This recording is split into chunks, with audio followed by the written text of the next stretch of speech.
नमस्कार, मी तनुजा ब्रह्मर्पण मध्ये तुमचं मनापासून खूप स्वागत आहे। आज आपण एकदम झक्कास, एकदम मस्त आणि एकदम पारंपरिक असा आपला मटणाचा पदार्थ पाहणार आहोत। तेही आगरी सुक्क मटण पाहणार आहोत। आगरी पदार्थ म्हणले की एकदम मस्त, एकदम रिच, एकदम टेस्टी आणि एकदम करायलाही तितके सोपे आणि एकदम मस्त असे पदार्थ असतात। त्यामुळे आज आपण आगरी सुक्क मटण पाहणार आहोत। यापूर्वी आपण मटणाच्या अनेक रेसिपी पाहिलेल्या आहेत, त्यामुळे आज आपण ही रेसिपी पाहणार आहोत। तर रेसिपी एकदम परफेक्ट बनवण्यासाठी हा व्हिडिओ शेवटपर्यंत पूर्ण पहा आणि व्हिडिओ बद्दल तुम्हाला काय वाटतं ते कमेंट्स मध्ये जरूर शेअर करा। तर तसेच व्हिडिओ आवडला तर लाईक करायला बिलकुल विसरू नका। तसेच आपले व्हिडिओज तुमच्या मित्रमैत्रिणींना व नातेवाईकांना सोशल मीडियावर जरूर शेअर करा। आणि सर्वात महत्त्वाचं म्हणजे तुम्ही अजून तनुजा ब्रह्मर्पण हे चॅनल सबस्क्राइब केलं नसेल तर लगेच सबस्क्राइब करा आणि त्याच्याच बाजूला जे बेल आयकॉन आहे ते घंटीचं चिन्ह सुद्धा दाबायला बिलकुल विसरू नका।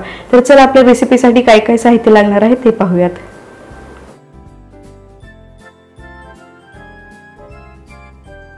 साहित्यामध्ये आपण घेतले पाव किलो मटण, धनेजिरे पूड 1 चमचा, गरम मसाला 1 चमचा, आलं आणि लसणाच्या पाकळ्या, सुकं खोबरं अर्धी वाटी, 2 छोटे कांदे,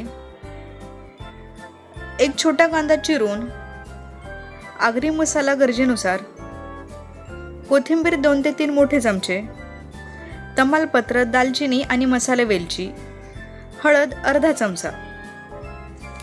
तर इथे आपण इतकं साहित्य घेतलेलं आहे। इथे जे आपण घेतलेला आहे तो आगरी मसाला घेतलेला आहे। ही मी यापूर्वी सांगितलेलं आहे की आपण कुठलाही पदार्थ बनवतो तर त्या भागामध्ये त्या पदार्थासाठी जो पारंपरिक मसाला वापरला जातो त्या मसाल्यामुळे त्या पदार्थाला तितकी छान चव येते। त्यामुळे आपण इथे आगरी सुक्क मटण बनवतो आहोत म्हणून आपण इथे आगरी मसाला घेतलेला आहे।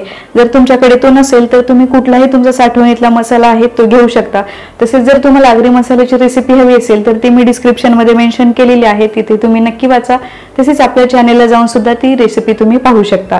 तर इतके साहित्य आपण इथे घेतलेलं आहे। एकदम मस्त रेसिपी आहे, सर्वांना तुम्हाला खूप आवडेल आणि करायलाही तितकी सोपी आहे। तर चला आपली ही सोपी रेसिपी कशी बनवायची ते पाहूयात।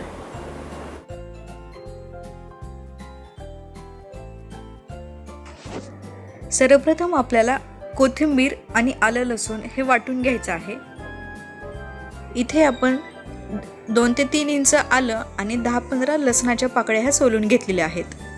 तर पाणी न घालता आपल्याला हे छान याचं वाटण बनवून घ्यायचं आहे। तर इतकं बारीक आपण हे वाटण बनवून घेतलेलं आहे। साधारण 2 ते 3 चमचे इथे आलं लसूण आणि कोथिंबीरीचं वाटण आपण इथे बनवलेलं आहे। हे आपल्याला मॅरिनेशनसाठी वापरायचं आहे। याच्यामुळे चवही खूप छान येते आणि रंग सुद्धा खूप छान येतो। तर इथे मटणाचे जे पीसेस घेतलेले आहेत ते एकदम स्वच्छ धुवून ते निथळून आपण घेतलेले आहेत आणि त्याला हळद, थोडंसं मीठ, थोडासा मसाला आणि आता आपण जे कोथिंबीर आलं लसणाचं वाटण बनवलेलं आहे ते याला आपल्याला लावून ठेवायचं आहे। त्यानंतर आपण जे आपल्याला वाटण लागणार आहे त्यासाठी आपल्याला कांदा आणि खोबरं हे भाजून घ्यायचं आहे। त्यासाठी इथे ह्या जाळीवर आपण हे भाजून घेणार आहोत, ज्याच्यावर खूप छान भाजलं जातं। तर कांदा जो आहे तो आपल्याला अख्खाच भाजून घ्यायचा आहे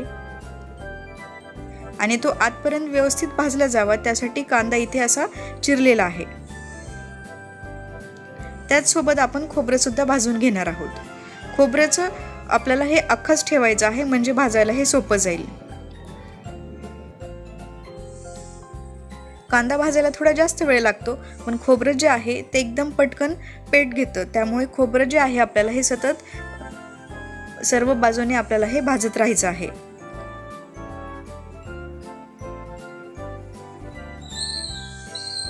डिस्क्रिप्शन मध्ये सुद्धा अशा छान छान रेसिपीज दिलेल्या आहेत, तिथेही जाऊन तुम्ही क्लिक करून त्याही रेसिपीज पाहू शकता। तसेच इथे वरती कार्ड्स मध्ये सुद्धा रेसिपीज व्हिडिओज मध्ये दिलेल्या आहेत, त्याही पहा आणि एंड स्क्रीनला सुद्धा अशा छान छान रेसिपीज दिलेल्या आहेत, त्याही पहा आणि कशा झाल्या त्याही कळवा। कांदा आणि खोबरं किंवाही कुठलंही वाटण बनवताना त्यातल्या त्यात शक्यतो नॉनव्हेज बनवताना अशा पद्धतीने जर भाजलं आणि ते वाटलं आणि ते आपण त्या पदार्थामध्ये त्याचा वापर केला तर रंग सुद्धा खूप छान येतो। जर तुम्हाला काळा रंग हवा असेल तर आणि चव सुद्धा खूप छान येते। तर इतकं खोबरं आपण इथे भाजून घेतलेलं आहे आणि कांदे सुद्धा आपल्याला असे छान भाजून घ्यायचे आहेत। जर तुम्हाला मटणाला काळा रंग नको असेल तर तुम्ही कढईमध्ये थोडंसं तेल घालून कांदा भाजून छान चिरून घेऊ शकता, तसेच खोबरं सुद्धा याचे काप करून छान भाजून घेऊ शकता, पण त्याच्यामुळे मटणाला, त्या पदार्थाला काळा रंग हा येणार नाही। तर आपण भाजलेलं जे खोबरं आणि कांदा आहे ते छान आपल्याला इथे चिरून घ्यायचं आहे।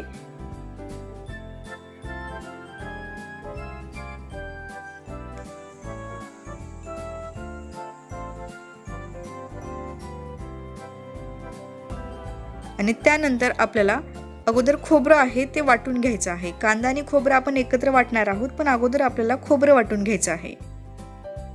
तर खोबरं इतकं छान बारीक वाटून घेतलेलं आहे, याच्यामध्ये पाणी घातलेलं नाही आपण। आणि त्यानंतर याच्यामध्ये आपल्याला कांदा वाटून घ्यायचा आहे। कांदा आणि खोबरं एकदाच जर आपण वाटायला घेतलं तर ते इतकं छान वाटत नाही, त्यामुळे अगोदर आपण खोबरं वाटून घेतलेलं आहे आणि त्यानंतर आपण याच्यामध्ये कांदा पाणी न घालता इथे वाटून घेतलेला आहे। तुम्ही थोडंसं पाणी घालून सुद्धा वाटून घेऊ शकता। तर तोपर्यंत छान मटण सुद्धा मॅरिनेट झालेलं आहे। सुकं मटण जे आहे ते आपण कढईत बनवणार आहोत। त्यासाठी इथे आपण तेलाची फोडणी करून त्याच्यामध्ये 1 चमचा आलं, लसूण आणि कोथिंबीरची पेस्ट जी होती ती थोडीशी ठेवली होती, ती आपण इथे घेतलेली आहे। चिरलेला कांदा, थोडीशी दालचिनी, 1 मसाला वेलची आणि तमालपत्र याची आपल्याला फोडणी करून नंतर त्यामध्ये आपण जे मॅरिनेट केलेलं मटण जे आहे ते घालणार आहोत।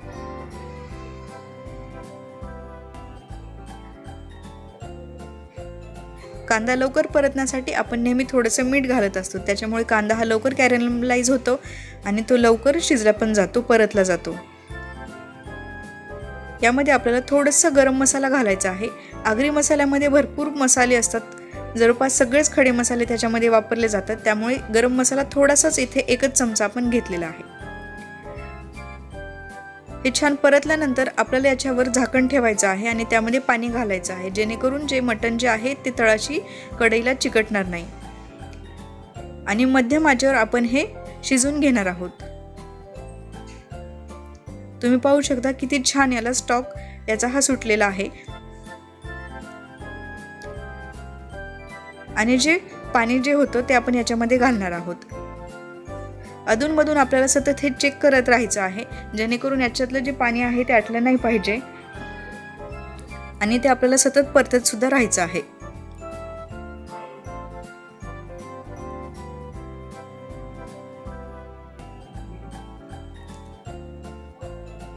अशाच पद्धतीने आपल्याला गरजेनुसार याच्यामध्ये पाणी घालायचं आहे। पाणी थंड बिलकुल घालायचं नाहीये आणि झाकण ठेवताना तो झाकण आपल्याला बिना पाण्याचं सुद्धा ठेवायचं नाहीये।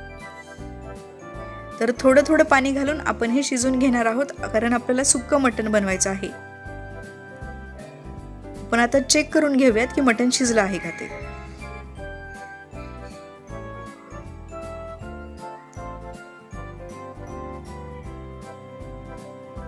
मटण छान शिजलेलं आहे, तर आपण जे वाटण बनवून घेतलेलं आहे ते आपण आता याच्यामध्ये घालणार आहोत। थोडीशी धने जिरे पूड आणि हे छान आपल्याला मिक्स करून घ्यायचं आहे।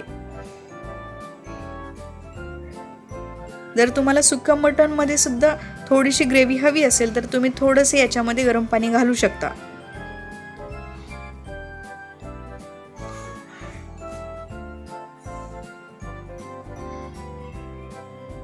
हे छान आपल्याला परतून घ्यायचं आहे आणि छान शिजवून घ्यायचं आहे।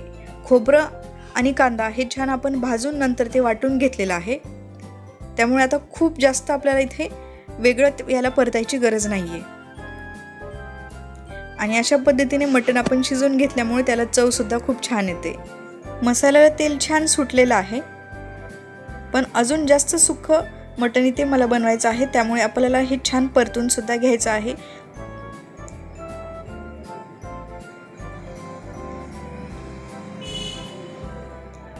तुम्हाला ही रेसिपी कशी वाटली, हा व्हिडिओ कसा वाटला ते कमेंट्समध्ये सांगायला बिलकुल विसरू नका।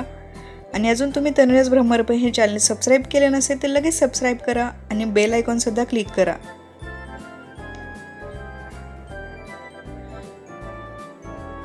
हे छान आपल्याला परतून घ्यायचं आहे आणि सुक्कं मटण आता हे तयार झालेलं आहे।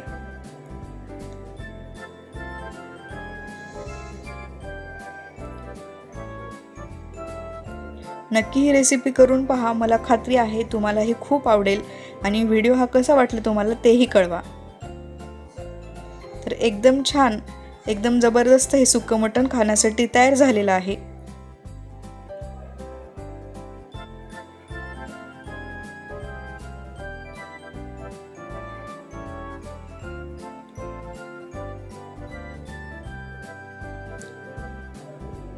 ही रेसिपी करून पहा आणि कशी झाली ते कळवायला विसरू नका। तसंच रेसिपी ही तुमच्या मित्रमैत्रीण नातेवाईकांना शेअर करा आणि हा व्हिडिओ सुद्धा त्यांच्यासोबत शेअर करा। तर एकदम मस्त, एकदम झक्कास, एकदम चविष्ट आणि एकदम परफेक्ट असं आपलं आगरी मटण बनवून तयार झालेलं आहे।